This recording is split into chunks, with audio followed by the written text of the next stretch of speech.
Good morning, students. Today our topic is federalism. First of all, I want to clear the meaning of federalism. Federalism is a government, type of government where the power of government is divided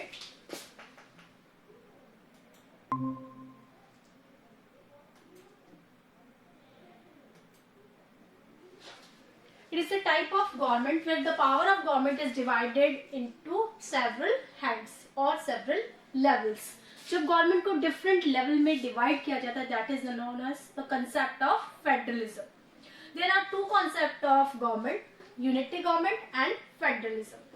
Unitary government is the government where government has only single tier and power is centralized in single hand. So this is the concept of unitary government. While in federal government, the power of government is divided into several hands and power is decentralized.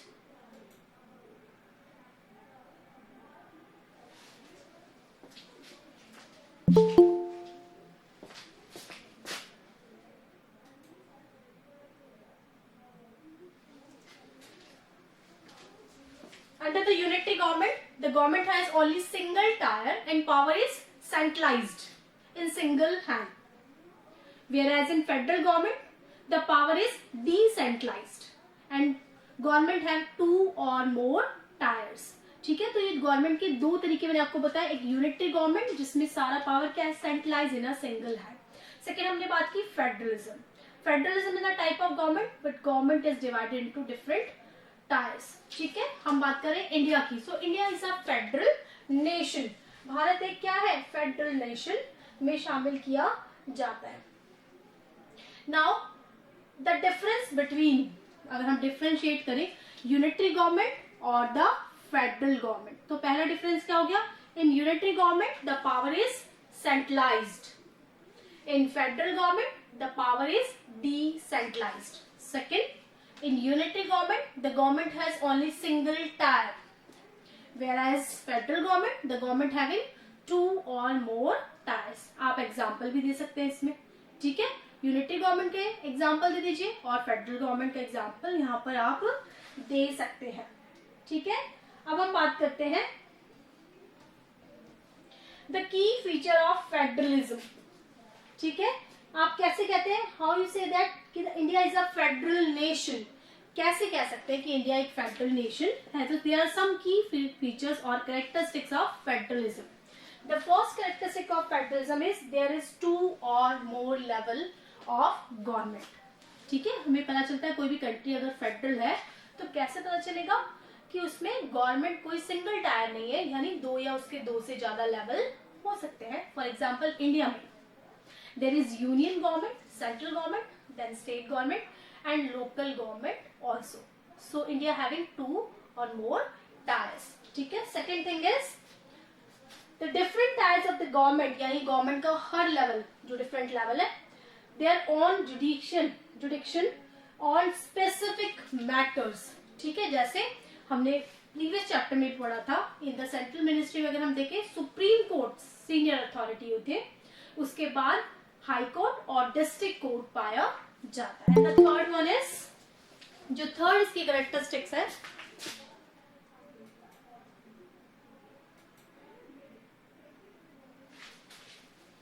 That is jurisdiction of the respective tier are specified in the constitution. यानी जो हर level का जुडिक्शन है हमारा, वो कहीं ना कहीं constitution में उसको स्पेसिफाइड किया गया है. नेक्स्ट है the fundamental provision of constitution cannot be unilateral change by the one level of the government. यानी अगर हमें कुछ चेंज करने हैं, कुछ आर्टिकल्स में चेंज करना है कॉन्स्टिट्यूशन के, तो कोई भी एक टायर सिंगली या यूनिलेटरी उसको चेंज नहीं कर सकता है. Courts have the power to interrupt the constitution. Only court को पावर है, जुडिक्शन को पावर है कि कॉन्स्टिट्यूशन के मैटर में वो इंटरप्ट कर सकता है, चाहे वो इंटर स्टेट रिलेशन के बारे में हो या कोई और ह्यूमन राइट्स के बारे में हो या आपके फंडामेंटल राइट्स के बारे में हो, तो वहां आप अपील कर सकते हैं. The sixth one is source of revenue for the each level of the government are clearly divided.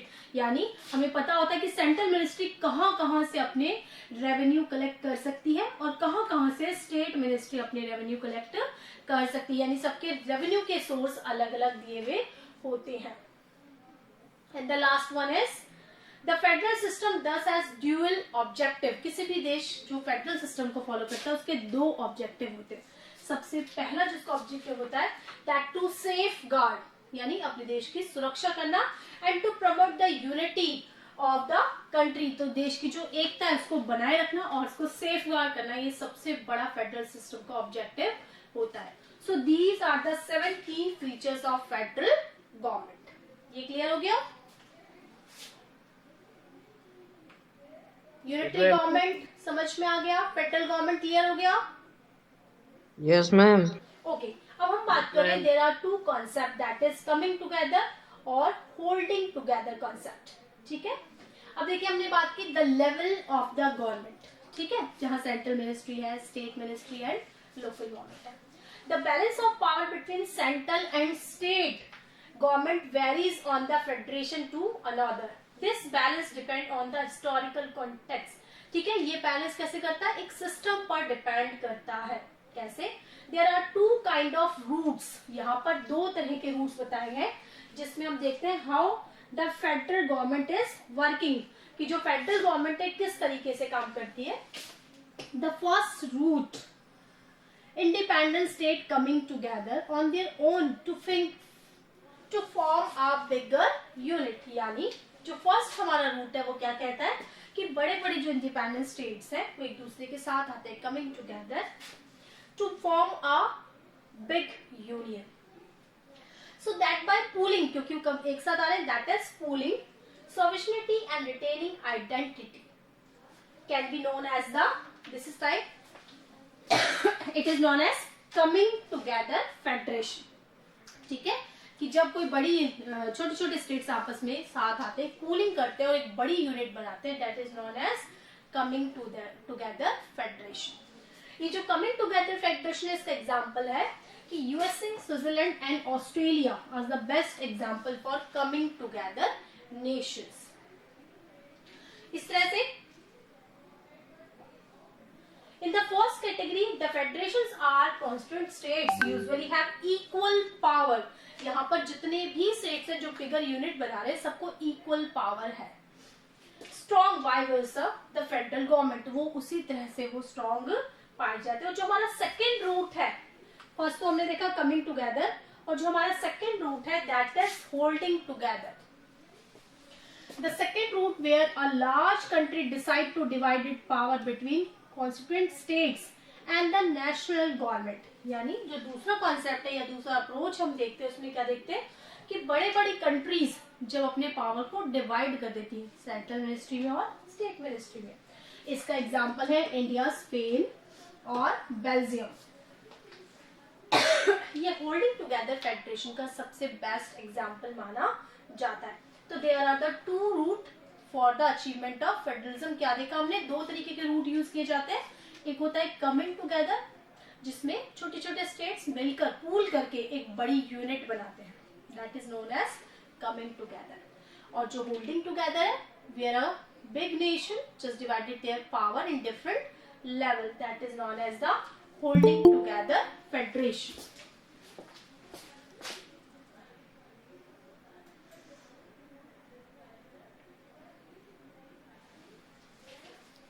ठीक है, ये दोनों रूट समझ में आ गए? Yes ma'am. इन दोनों रूट में कोई दिक्कत? क्योंकि अब डिफरेंस आता है. What is the difference between coming together और होल्डिंग टुगेदर फेडरेशंस? अगर आपसे डिफरेंशिएशन पूछा जाए, what is the difference between coming together और होल्डिंग टुगेदर फेडरेशंस में क्या अंतर है, कैसे बताएंगे?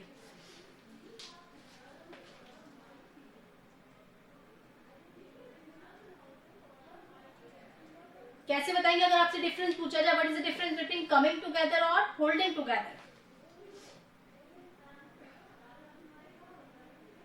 क्या डिफरेंस है कमिंग टुगेदर में और होल्डिंग टुगेदर में?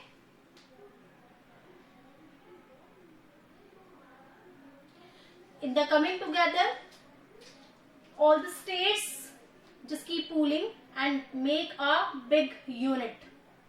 In holding together, the country divide their power in different constituent states. Second thing, the power is equally divided in between different states. किसमें? Coming together में. और यहाँ every level of the government having different powers. ठीक है, हर किसी level पे different powers है. फिर एग्जाम्पल दे सकते हैं. एग्जाम्पल में आप बता सकते हैं कि वहां पर एग्जाम्पल क्या दिया इसने, और यूएसए, स्विट्जरलैंड और ऑस्ट्रेलिया कमिंग टुगेदर में. और यहाँ पर आप देख रहे हैं होल्डिंग टुगेदर नेशंस में अगर हम देखते हैं तो India, Spain and Belgium is the best example for holding together nations. इस तरह से हम डिफ्रेंशिएट भी कर सकते हैं. ठीक है, कर सकते हैं डिफ्रेंशिएट. Yes, ma'am. Okay.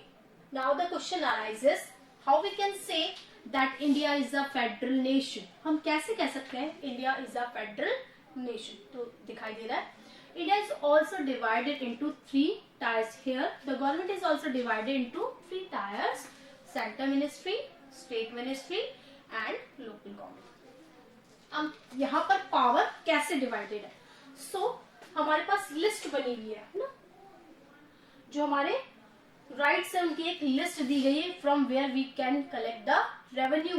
तो हमारा सबसे पहला दे रखा है यूनियन लिस्ट, यानी इसमें वो सब्जेक्ट्स आते हैं जिसपे only central government can make the laws on union list. जितने भी सब्जेक्ट मैटर यूनियन लिस्ट में आते हैं उसपे सेंट्रल मिनिस्ट्री लॉ बना सकती है. अब देखिए यूनियन लिस्ट में कौन कौन से सब्जेक्ट मैटर्स आते हैं. Union list include the subject of national importance.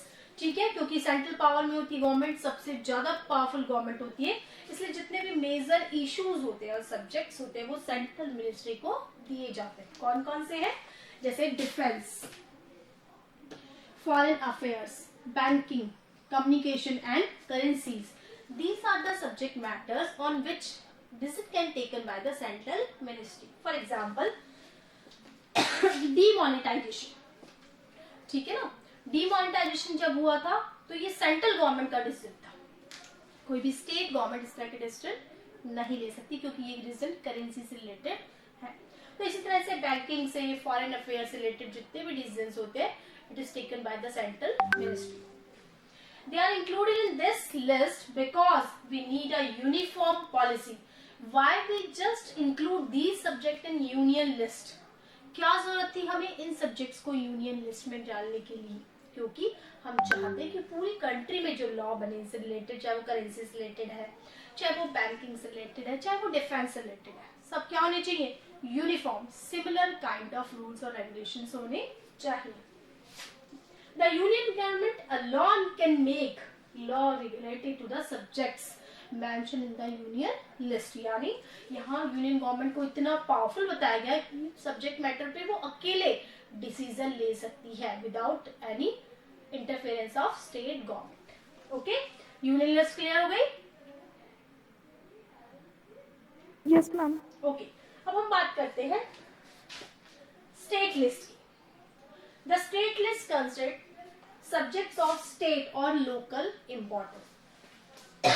यानी इसमें वो सब्जेक्ट्स आएंगे जो लोकल इंपॉर्टेंस के, जो नेशनल वाइज या जिन पर यूनिफॉर्म लॉ और ऑर्डर बनाना जरूरी नहीं है. इसमें वो सब्जेक्ट मैटर्स आएंगे जैसे इसमें दे रखा है importance such as police, trade, commerce, agriculture और इरिगेशन. ये ऐसे सब्जेक्ट मैटर जो बहुत नेशनल वाइड इंपॉर्टेंट नहीं और जिन पे यूनिफॉर्म रूल्स और रेगुलेशंस की भी जरूरत नहीं पड़ती. ये वो मैटर है जिसमें every state government is free to take the decision. यानी यहाँ पर जहाँ पुलिस है, कॉमर्स, एग्रीकल्चर है, हो सकता है राजस्थान में पॉलिसीज अलग हो, पंजाब हरियाणा में पॉलिसीज अलग हो. तो ये वो सब्जेक्ट मैटर है जो स्टेट गवर्नमेंट के अपने खुद के डिसीजंस होते हैं. Like the forest, trade unions, marriage adoption or succession. These are the topics on which the state government is free to taking any type of decision. ठीक है? Now, if there is a conflict, अगर कभी कभी ऐसा होता है कि आपस में स्टेट और सेंट्रल की कभी कॉन्फ्लिक्ट हो जाते हैं, तो उनकी में से central ministry is more powerful than the state one.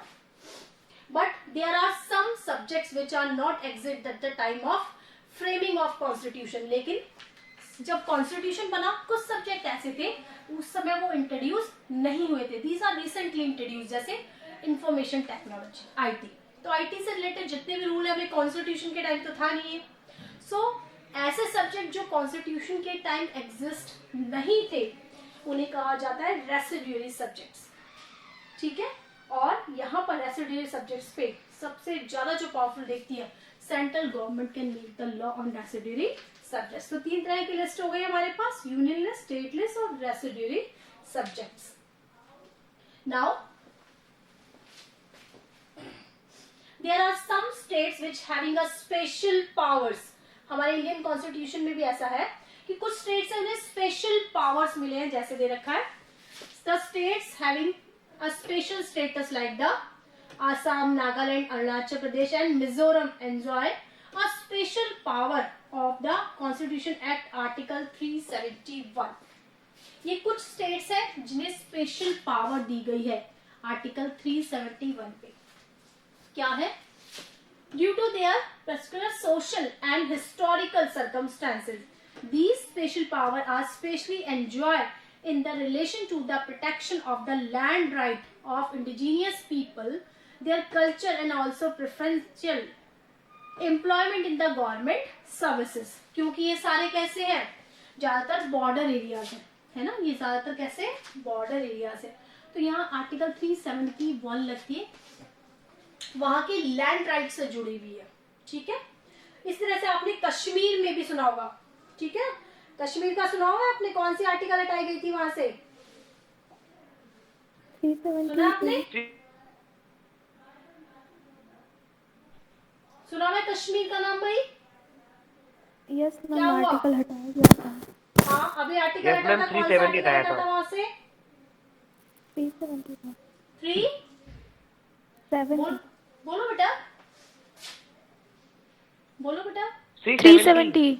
हाँ, 370 आर्टिकल वहां से हटाया गया था. क्या था ये article? This article gives the special right to the Jammu Kashmir. ये वो आर्टिकल है जो जम्मू कश्मीर को एक स्पेशल राइट देता है. कैसे? जम्मू कश्मीर भी कैसा है, कॉन्फ्लिक्ट स्टेट्स में माना जाता है, जहां पर स्पेशल राइट इसलिए दी गए क्योंकि वहां पर कोई भी व्यक्ति लैंड नहीं खरीद सकता था पहले. ठीक है ना. वहां के लोग ही वहां के वास्तविक जमीन के अधिकारी माने जाते हैं, किसी और दूसरे स्टेट्स के वहां पर नहीं खरीद सकते. अब यहाँ पर स्पेशल राइट कैसे हो गए? क्योंकि ये जो मुद्दा था वो थोड़ा कॉन्फ्लिक्ट था, दूसरा वहां आतंकवादी समस्या थी, इसलिए उसको स्पेशल राइट्स दिए गए. यहाँ भी कहा गया है the Indian who are not permanent residents of these states, कि ऐसे स्टेट्स जो भी मैंने आपको बताया जो आपके नियर बाय बाउंड्री में आते हैं, कैन नॉट बाय लैंड और हाउसेस हियर, कि जो वहां के रेजिडेंट्स नहीं है वो उसके अलावा कोई वहां की लैंड को एक्वायर नहीं कर सकता. Similar special provision exists to other states as well. There are some units of Indian Union which enjoy very little powers. There are area which are too small become an independent state. इसी तरह से India में कुछ state ऐसे थे जो बहुत छोटे थे, इतने छोटे थे कि उन्हें स्टेट्स का दर्जा नहीं दिया जा सकता था. Like the चंडीगढ़, लक्षद्वीप और द कैपिटल सिटी दिल्ली. तो हमने उनको स्टेट का दर्जा नहीं दिया, उन्हें क्या दिया? यूनियन टेरिटरीज का दर्जा दिया गया, क्योंकि वो साइज में इतने छोटे थे कि ना तो उनका स्टेट बन सकता था, ठीक है, ना वो किसी के साथ मर्ज किए जा सकते थे. इसीलिए उसे क्या किया गया? डायरेक्टली यूनियन मिनिस्ट्री से अटैच किया गया और उसे यूनियन टेरिटरीज में शामिल किया गया. These territories do not have the power of a state. इन्हें स्टेट का पावर नहीं है. The central government has special power to running these area. यहाँ पर सेंट्रल गवर्नमेंट इतनी पावरफुल मानी जाती है कि वो इन एरियाज को रन आराम से करती है. ठीक है. तो हमने क्या पढ़ा कि इंडिया जो कॉन्स्टिट्यूशन है उसमें some states having a special power, जैसे आर्टिकल 370 और 371 के अकॉर्डिंग. 370 के according Jammu and Kashmir and article 371 के अकॉर्डिंग जो अपने बॉर्डर एरियाज है they enjoying a little more power rather than other states. Second thing, हमने कॉन्सेप्ट ऑफ यूनियन टेरिटरी भी यहाँ पर पढ़ा। यहाँ तक क्लियर हो गया? Yes ma'am. Yes ma'am. चलो ठीक है, आज इतना ही पढ़ेंगे। ओके, ये रिवाइज करेंगे आप बैठकर, ठीक है? Yes ma'am. Okay ma'am. Nice day बेटा, thank you. Same to you.